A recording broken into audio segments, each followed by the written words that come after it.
Hello and welcome to the President's Podcast right here on the record with the Ohio Senate. The views the news excludes. I'm John Fortney, the Director of Communication with the Senate Republican Caucus, the Majority Caucus in the Ohio Senate. Joining us this week, Ohio Senate President Matt Huffman, Republican from Lima, Ohio. Have to start with an editorial for you. All right. This is about Joe Biden on the ballot. This is from Cleveland.com and their editorial page. It says the House proposal would have amended a Senate-passed bill, Senate Bill 92, by inserting House-crafted provision to delay the presidential candidate certification deadline to August 23rd, the day after the Democrats' Chicago convention is due to end. But before the House acted on that plan, Huffman's Senate sent the House a Senate-amended bill that, while extending the certification deadline, included a partisan poison pill. A GOP sought ban on foreign nationals making contributions or expenditures related to state or local issue campaigns in Ohio. A poison pill, really trying to outlaw contributions coming from outside the United States directed at Ohio's Constitution. It seems like a poison pill would be foreign contributions coming in to influence Ohio's elections. This is the narrative that we continue to see over and over from major legacy newspapers. Yeah, so the foreign national thing is really interesting. Of course, we already banned that as contributions to candidates, so it's really consistent with what we've done. We're of course, saying that should not happen in ballot issues.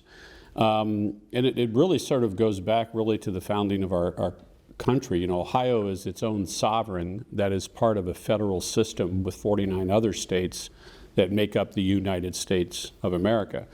And, you know, we, back in the days when the legislature picked its own state senator instead of direct elections, one of the results of that is essentially outside money influences state Senate elections in all 50 states so tremendously that the people in each of the individual states have less and less influence over that. And of course, this takes it one step further, because whoever those foreign nationals are, they can be from China. We know about the Swiss billionaire who's funded in large part the ballot initiatives last year. Whoever that may be, you have to simply ask the question, should foreign countries be influencing ballot issues in the state of Ohio? I haven't polled it, but my guess is that's one of those 80% kind of things where people say, well, of course that we don't want to have that sort of influence. So that question is there for a moment. But just to step back into the quote that you read, the Cleveland Plain Dealer apparently assumes that the House was actually going to pass Senate Bill 92, that there was enough support for that, and there wasn't. That was the narrative leading up to it. And remember what we're talking about putting Joe Biden on the ballot. Sure. So as I've said, you know, consistently, that Joe Biden's going to be on the ballot, you know, however it is that we do that. It's clear that the assumption that this editorial makes that the House was going to pass 92, that's false. And because there's nothing that the Senate did or could do to stop the House from passing Senate Bill 92, assuming that there were 50 votes to do that. So it's not, you know, if we pass a bill that says something, that doesn't mean, well, I guess we can't do anything. The answer, of course, is they didn't have 50 votes for 92. So what happens when you don't have a majority vote in either chamber? Well, you look for other ways to get that done.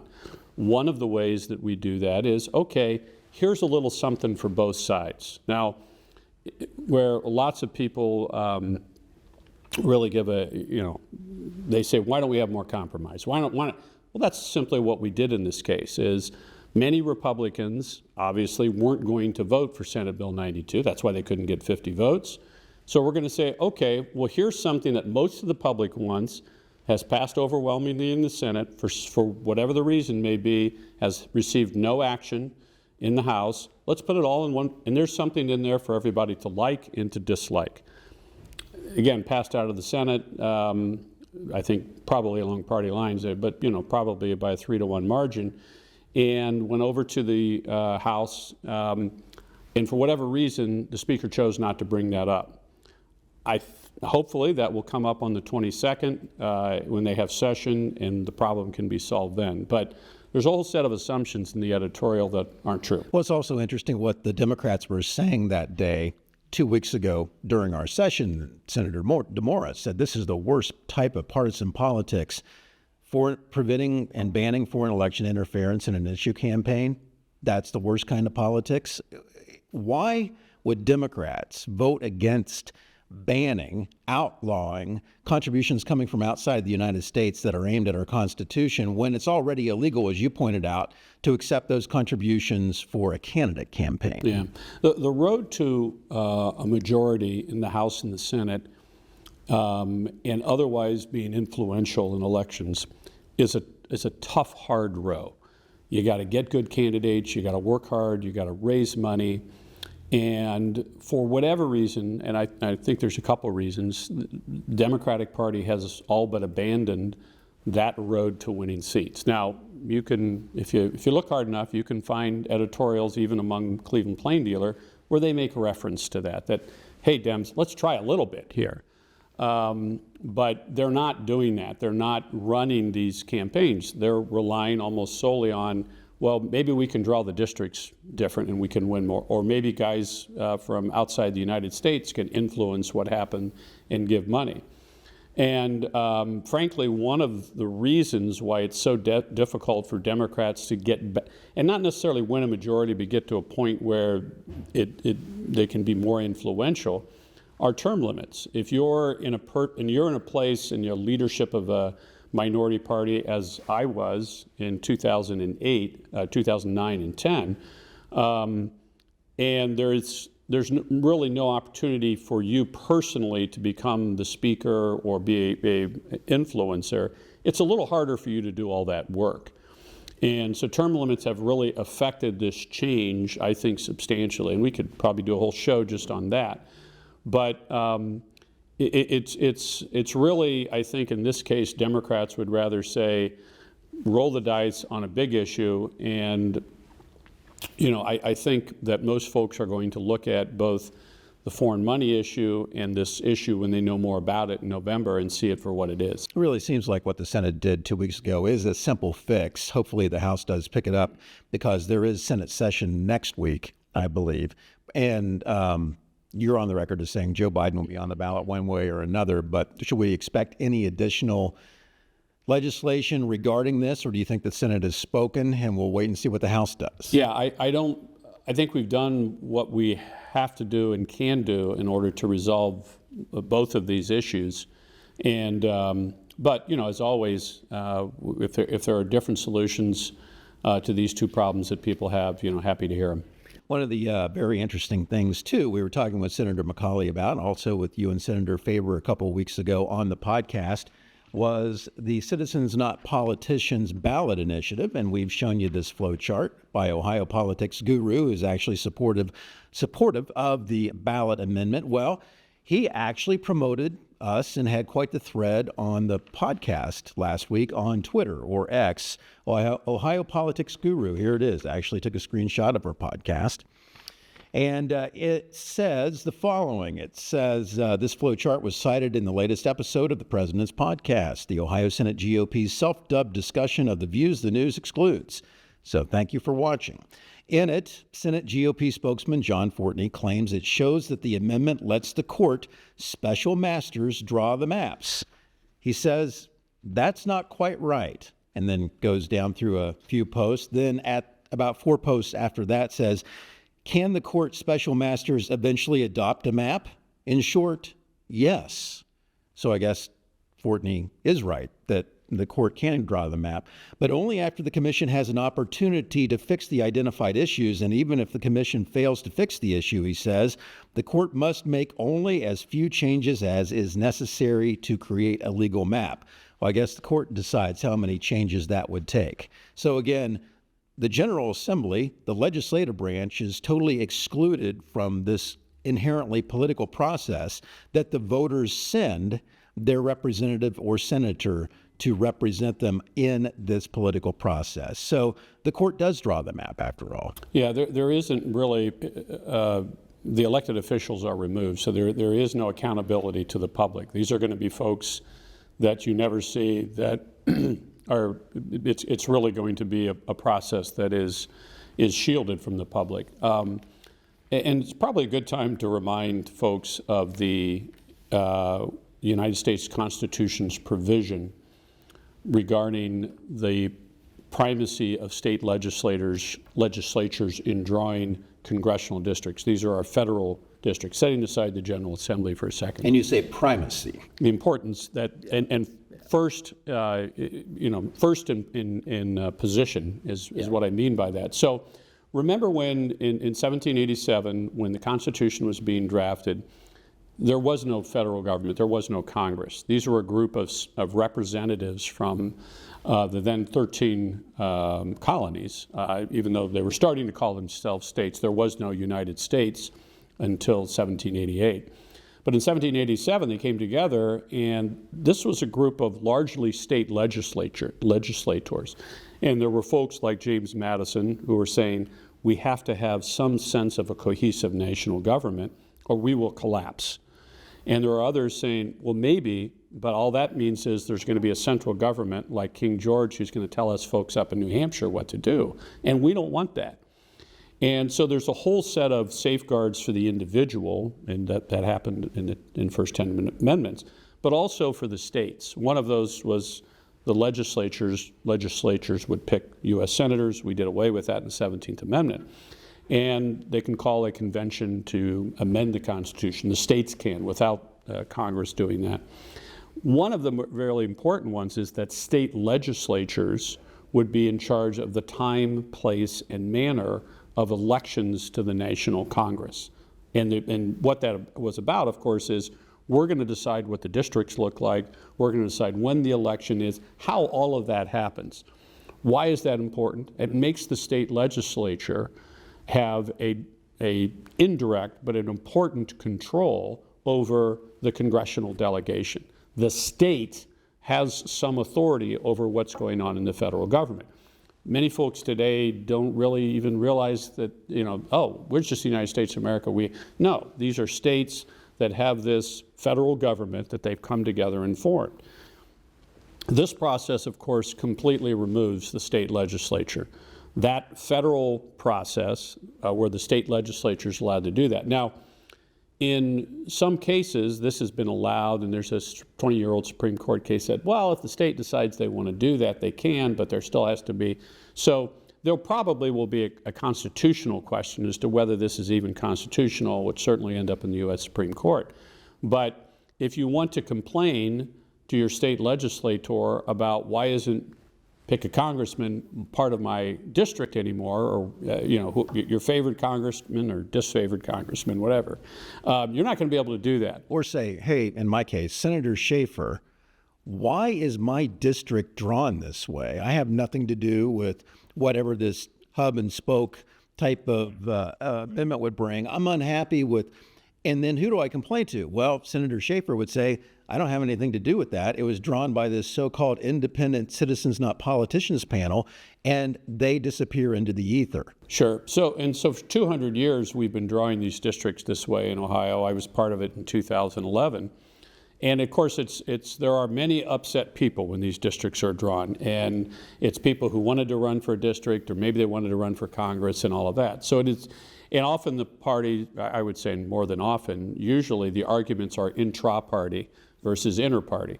And one of the kind of the interesting phenomenon is that things begin to get very bipartisan when you get down to the end. You'll see, as what happened in Michigan, we've mentioned this on this show and elsewhere, that the way to get more Democrats to get elected, especially more progressive, left-leaning Democrats, is to eliminate African-American legislators.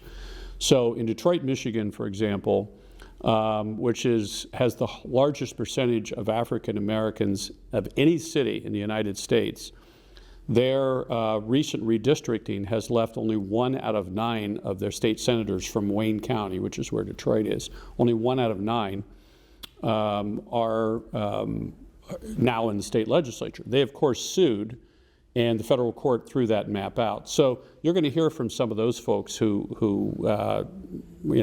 obviously as part of that process. The same thing's going to happen here. You'll hear from some people in Ohio on that issue. Yeah, and you'll have nowhere to redress. And because the only way it was redressed in Missouri, exact same plan, exact same person basically behind the scenes.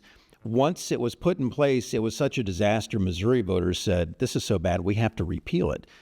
But once it's in the Constitution, the voters have to repeal it. But that's one of the really disturbing parts of this is if you don't like your district, you can't complain to your legislator in the General Assembly because under this plan, they have nothing to do with it. So it truly takes, that should be disturbing at a very foundational level to everybody because it does take your voice away. You know, Senator McCauley last week did a great job on the podcast. He was talking about if you hated the snake on the lake, you're going to hate this plan even more because the snake's going to come back if it's put in place. Yeah, not only the snake, but what you will see is, look, for example, at Cleveland, Ohio, instead of having the compact districts that the Constitution requires, that all the advocates came together and asked for in our 2015 and 2018 changes to the Constitution, overwhelmingly supported by the voters. Those compact districts are going to go away. These will be, as it happened now in Detroit and in Michigan, sort of these pinwheel districts that will go off into the counties. And that's why it in many cases will eliminate folks who actually are in the city of Cleveland. Their representative or senator likely won't live in. And again, just look what happened in Detroit, Michigan with the last map. So that's the plan. That's how the left progressives get more of their folks in office. And to continue to use the narrative, the poison pill, it does bring into more what I would call, election interference, foreign election interference, because legislating through constitutional amendment and how those campaigns are funded right now, just looking back to November, we know that millions of dollars were spent by the left to pass constitutional amendments, upwards of $60 million. Same thing is happening as well with this effort to gather signatures on the minimum wage petition, which would be really, really harmful to people who rely full-time on being a server. Raising the minimum wage up to $15 would really instantly would hurt a lot of the people who rely on tips for a living. Yeah. The interesting part of that is there are a lot of people working in the service industry who make much more than $15 an hour, and those are really top-notch servers who know their craft and bartenders and folks like that who receive tips. And understand that the importance of this from the perspective of the left who are trying to put this on is there will be no tips. All of the money runs through the government, which means the government gets their slice of workers' comp and unemployment premiums, all of that money that many folks, unless you are injured on work or become unemployed, you never see that. You pay, but that's all goes into this insurance system. And so it's a way for the government to get more money. The folks who are the top-notch people in their industry who are really good, and maybe they're starting out and they get to become really good bartenders and waitresses and they get better jobs in different places, those folks are going to have a huge pay cut. So what's happened is, and this is one of the reasons why we put the 60% on. Everybody said, well, it's about abortion. It's about all of these things. And as a lot of folks who were opposed to that last summer, as they start backing up, they're saying, oh, yeah, I guess this is what we were talking about. So hopefully there'll be some folks will start thinking about it a little bit. Yeah, legislating by constitutional amendment is a terrible, horrible, really inappropriate way to run the government. Yeah, we are and as the U.S. Constitution says, the federal government shall guarantee a Republican form of government. Now, we'll still have a General Assembly and we'll still have a governor, et cetera. But if the major issues are going to be decided, and put in the Constitution, well, there's really not much your local legislator is going to be able to do for you in many cases. Yeah, candidates, campaigns, and issues matter. That's why you want a place or somebody to go complain to. Right. Right. And as we were talking last week, too, getting back to the whole redistricting thing before we move on, of the 15 districts that are indexed or lean Democrat in Ohio, 8 are held by Republicans. Candidates, campaigns, and issues matter. Right. So if we're working toward that, and it should matter, we want to hear from candidates. We want to hear what their ideas are. And if you work toward a fixed representational fairness model, which this Citizens Not Politicians initiative does, it's really already gerrymandered fixed outcomes, and the candidate, the campaign, and the issue doesn't matter, and lets us on the ballot funded by foreign election interference dollars. Yeah, and so what ultimately happens under that system is there's fewer people who really become, so to speak, eligible to get elected. So I take one in the Senate, for example, Matt Dolan in the Senate or Gail Manning in the House of Representatives. Those are two folks who got elected in districts that are Democrat districts or Democrat-leaning districts. But because they're very good at their job, they're responsive, the people they represent like them, they continue to get elected. If Gail Manning's district suddenly becomes a 60-40 district, and therefore she can't convey a lot, and most of these are independent voters that are making the difference, the last 5 or 10%, and she can't get elected, well, Gail Manning's out.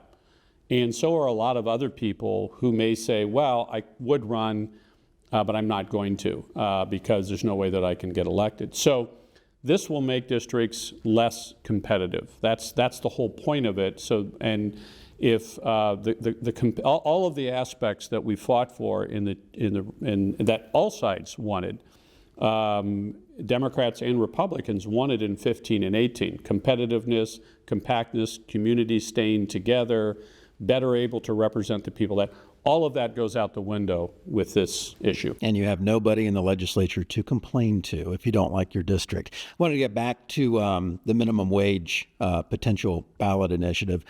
Senator Blessing rolled out a bill that addresses raising the minimum wage. By the way, right now, Ohio's minimum wage is $10.45. At the federal level, it's only $7.25. Most places are paying well above that to begin with because there is a shortage of labor, and then big warehouses, whatever it may be, even Dairy Queen. I know my daughter was making upwards of $15 an hour when she was working her way through college to make ice cream cones at the time, right? So is this something that you support, this bill, Senator Blessing's bill, raising the minimum wage up to $15 by 2026, but it also includes the part about a partially refundable earned income tax credit for families within the poverty line? Yeah, so independently, Bill and I talked about this. This is something that he'd want to do. First of all, I don't think that the government should be imposing itself in the free market. We understand that in certain circumstances, that is, and as I always say, that the free market works great for about the middle 80% of society, but the bottom 10%, it doesn't. And for the richest 10% who would combine all the oil companies and raise gas prices to whatever they want, doesn't work very well for that either. But for most people, it works pretty well. What Senator Blessing wanted to do was start a discussion about what this system should look like. One of the things that I've tried to say, and I think I've been consistent since I've been president, is that the president doesn't get to decide what bills get introduced.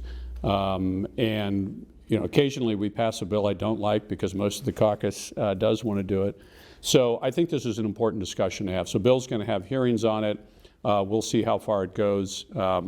That's why we have the legislature, so we can have open dialogue, we can have committee meetings, things that you don't get in campaigns. Also, before I leave the whole idea about what we may or may not see on the ballot, over the next few years, there was a story out this week from WEWS reporter Morgan Trow, and this would be the headline, which is quite a shocking headline. It says, Ohio Democrats move to ban semi-automatic weapons. semi-automatic weapons. And then the story goes on to say it would ban any mass casualty weapon defined in the bill as a semi-automatic firearm that is designed or specifically adapted to fire more than 31 cartridges without reloading. And so I'm thinking to myself, as somebody who grew up in Appalachia in Southeast Ohio and has been around guns since I was 9 years old, I'm thinking I'm not quite sure that they understand first and foremost what a semi-automatic weapon is. And then Rob Sexton is quoted in this story from Buckeye Firearms Association saying, quote, "I don't think they understand how firearms work." And then it goes on to say, a quote from me, about Democrats should focus on enforcing existing laws against criminals rather than targeting law-abiding Ohioans by repeatedly trying to restrict or repeal the Second Amendment, Fortney said. And at the end of the story, I thought was probably one of the more disturbing parts about it. Michelle Heim from Moms Demand Action basically says, well, maybe we'll be able to put a ballot initiative on down the road. Getting back to where we know where these progressive left initiatives are funded, right? They're funded by the Hans-Georg Weiss 1630 groups, all of the contributions coming from outside of the United States. That is really nothing more than foreign election interference in Ohio elections. It gets back to that whole revolving door of, well, I'm a progressive leftist. I don't like what the legislature is doing. Let's go to our buddies from outside the United States and put $40 million into a campaign. Yeah, and this is what's coming next. Again, we had, unfortunately, a compacted time regarding the 60%, but in sort of times when people had a little bit more to think about this, most people on both sides of the aisle were in favor of raising the amount, the constitutional amendment amount, at least to 55%. Most states, if you can do this at all, it's 60%.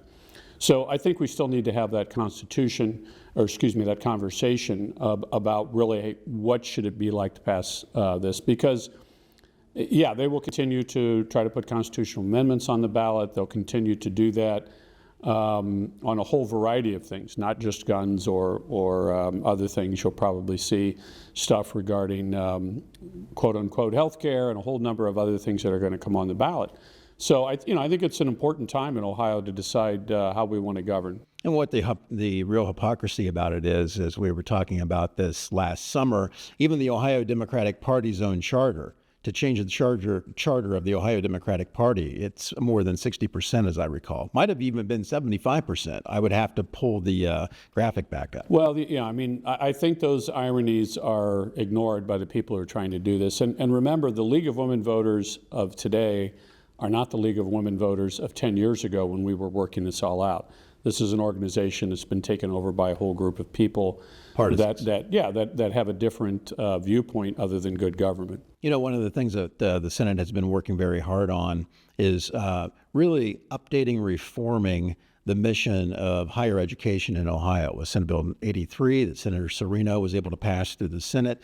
And recently, last week, the Workforce and Higher Education Committee, chaired by Senator Serino, held public hearings for all 14 public universities, having them really take a hard look at what they're spending, a financial disclosure hearing. And it seemed like it was fairly well received. What's your thought on the importance of having these hearings for higher education? Yeah, so we, in our operating budget a year ago, we went through, Jerry had Senator Serino, similar hearings on their operating. The hearings that we had this past month were regarding the capital expenditures at universities, and that's never been done before, as far as I know. In fact, a lot of the university presidents said, well, we've never had to do this before. What we have is, for professors, it's publish or perish, and for university presidents, it's build but perish. And everybody likes to cut the ribbon, put on their resume, I build a new student center, we build whatever it is on campus. We have overbuilt our campuses. In fact, many campuses, the problem is they have buildings they can't use, and they would like to demolish them so they can use the space for something else. So it's very poor planning, because the only planning is, can we get the money and build something, versus where will we be in 20 years? State Auditor Keith Faber did a great report on Lakeland community college and the problems of those kinds. So I think this puts in perspective the kinds of problems that we have at higher education, what we're asking trustees to do, be more active, be more inquisitive, be more challenging of the decisions that are brought before you versus, well, I'm glad to be on the board and whatever you say. Well, and the trustees have been told that you're really on the hook for bad decision making. So, the president doesn't want to ever bring you bad news, but you need to be asking some serious questions because you could be held responsible. And we recently took a trip down to Shawnee State University, and you can see the story that we did on our YouTube channel, or you can just go to ohiosenate.gov, click on news, pull down, you can see the story where President Huffman was joined by Senator Terry Johnson, Shawnee State's in his district, along with Senator George Lang and Senator Serino. And it was very impressive what they're doing at Shawnee State, really focused on results. They run a tight ship and have a great engineering program there. Yeah, it's a lot of these things come down to the attitude of the people running the institution. It's like anything else. And the president and the board and the administrators just have a different view of what they are doing there. You can still have sports programs, and those are great things for the students and all of that. But when these outside interests, whether it's cultural, whether it's political, sometimes athletic, when those are driving the educational institution versus passing knowledge to people to progress your society, which is the purpose of higher education, when these other things drive it, you've lost your way.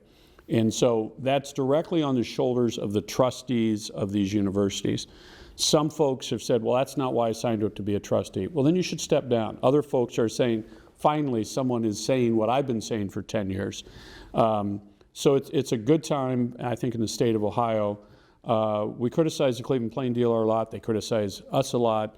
We should also tell them, tell the folks, there's a great editorial by the Cleveland Plain Dealer talking about the governor creating an independent committee to talk about the overbuilding and the consolidation. I would argue that the Senate and its committee is an independent commission made up of Republicans and Democrats, but their point is well taken. The editorial actually said Jerry Serino's right. Yeah. We need to run leaner and meaner. But it was, if you get a chance to watch that story, it's well worth your time what they're doing there at Shawnee State. And they had a whole bunch of Shawnee State grads that came back who work for GE Aerospace, right, who make big money. And they say these are the types of students that we're really looking for because they're ready to go to work immediately. And they get really excellent results from their education, and they're not there for 7 years. How about that idea? Child care is something that you're very concerned about. There was a big rally about child care outside the State House this week, mainly demanding more dollars into child care programs. You're not necessarily against more dollars, but you do believe that there needs to be serious discussions about access to child care first, because in the last 10 years, I think, there's 4,000 fewer child cares, daycares, whatever you want to call them, in the state of Ohio. Yeah, I mean, part of the problem is, probably the biggest problem in government is the money we're spending on anything effective, or is it effective in the sense that it's actually accomplishing what we do? There is a premise that if we say we're spending $10 million and fill in the blank, or $100 million, childcare, schools, drug prevention, whatever, look what we did. We spent $10 million. Everybody goes like this, walks away, and who knows whether it actually is doing any good or not. My premise is, if we're going to spend more money, we need to see more results, which is more people, more places for people to take their children. But if we're paying the same people more money to do the same thing, well, we're not accomplishing anything. Now, maybe some folks need to be paid more in order to get the work, and that's all part of the discussion. But that's in the past 10 or 12 years, as you mentioned, we've lost about 4,000 daycare centers because of government regulation, both at the federal and state level, and certainly through Step Up to Quality.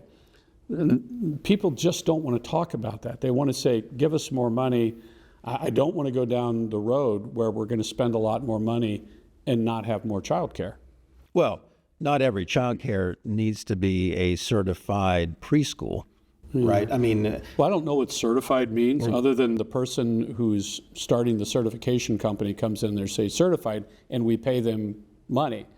But most parents want a place that's safe and healthy for their child, that's convenient in the sense that it's close to where I live. I know the people who are taking care of my child are a pretty good idea. I can get to know them. That's what they're interested in. And, you know, the parents are going to be judges of whether, you know, the other sort of services they want. But again, most kids are going to learn about religion and learning and things like that from their parents and their grandparents and their larger family. Ohio Senate President Matt Huffman, Republican from Lima. Thanks for your time today. Thanks, John. Thanks very much. Thanks for tuning in, and we'll see you soon.